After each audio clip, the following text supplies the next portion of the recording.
In today's video, I will walk you through how to create budgets using Budget Manager in Xero.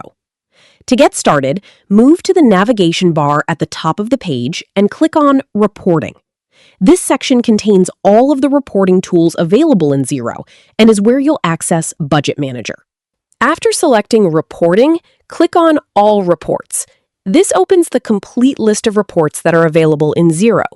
From this list, look for the Financial Performance Report category.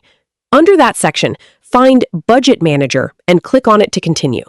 Once Budget Manager opens, you'll be ready to create a new budget. Look for the drop-down menu labeled Budget.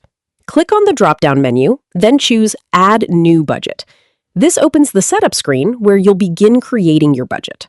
The next step is to enter the required budget details. Start by selecting the start date for your budget. This determines when the budget period begins. After that, choose the period that the budget will cover. Make sure the information you enter matches the time frame you want to use for your budget.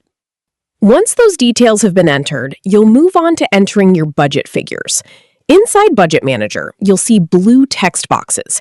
These are the fields where you'll enter your projected sales figures for the budget period you've selected. Click inside each blue text box and enter the figures that apply to your budget. Continue filling in the required values until all of your projected sales amounts have been entered. Take your time while entering the information so everything is accurate before moving on.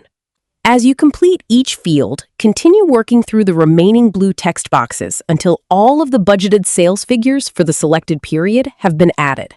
Review the values you've entered to make sure they reflect the figures you want included in the budget. Once you've finished entering all of the required information, your new budget will be created in Budget Manager. You can then use the budget you've created within the period you selected.